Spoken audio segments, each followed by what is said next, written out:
മില്ലറ്റുകളെ നമുക്ക് പരിചയപ്പെടാം. മില്ലറ്റുകൾ ഈ പ്രധാനമായിട്ട് 5 തരം മില്ലറ്റുകൾ നമുക്കറിയാം. പക്ഷേ ഈ മില്ലറ്റുകൾ എങ്ങനെയാണ് ഉപയോഗിക്കുക എന്നുള്ളത് പല ആൾക്കാർക്കും സംശയങ്ങളുണ്ട്.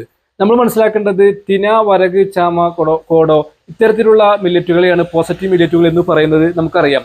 പക്ഷേ ഈ മില്ലറ്റുകൾ ഒരിക്കലും നമ്മൾ മിക്സ് ചെയ്ത് ഉപയോഗിക്കരുത്. പിന്നെ അത് ഉപയോഗം എങ്ങനെയാണെന്ന് പറഞ്ഞാൽ നമ്മൾ അരിയാഹാരം ഉണ്ടാക്കുന്ന എല്ലാ തരത്തിലുള്ള ഫുഡുകളും നമുക്ക് മില്ലറ്റുകൾ ഉണ്ടാക്കാൻ പറ്റും. ഇപ്പോൾ ഉദാഹരണം പറയുകയാണെങ്കിൽ ചാമ കൊണ്ട് നമുക്ക് നെയ്ച്ചോറ്, ബിരിയാണി തരത്തിലുള്ള ഫുഡുകൾ ഉണ്ടാക്കാൻ പറ്റും.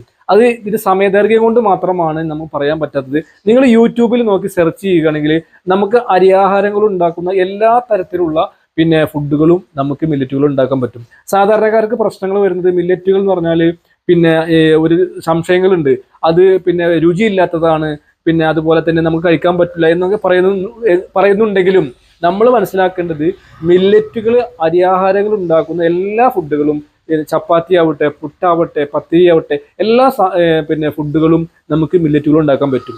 മില്ലറ്റുകളെ ഏറ്റവും വലിയ പ്രത്യേകത അരിയാഹാരം കൂടി നമ്മൾ കമ്പയർ ചെയ്യുന്ന സമയത്ത് മില്ലറ്റുകൾക്കുള്ള ഏറ്റവും വലിയ പ്രത്യേകത, ഏറ്റവും ഒരു പോസിറ്റീവായിട്ട് വരുന്നത് മില്ലറ്റുകൾക്ക് ഗ്ലൂട്ടൻ ഫ്രീ ആണ്. ആ സമയത്ത് ഗോതമ്പിൽ ഗ്ലൂട്ടൻ ഉണ്ട്, മില്ലറ്റിൽ ഗ്ലൂട്ടൻ ഇല്ല.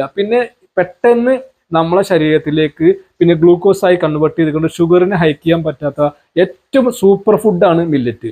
അരിയാഹാരം എന്ന് പറയുമ്പോൾ നമുക്ക് അരി കൊണ്ടുള്ള ഭക്ഷണം കഴിക്കുന്ന സമയത്ത് പെട്ടെന്ന് ഗ്ലൂക്കോസാക്കി കൺവേർട്ട് ചെയ്യും, ഷുഗർ ഹൈക്ക് ചെയ്യുകയും ചെയ്യും. അപ്പോൾ നമ്മൾ മനസ്സിലാക്കേണ്ടത് സൂപ്പർ ഫുഡായിട്ടുള്ള മില്ലറ്റുകൾ നമ്മൾ ഭക്ഷണത്തിൽ ഉൾപ്പെടുത്തുക, നമ്മുടെ ആരോഗ്യത്തെ റിക്കവർ ചെയ്യുക.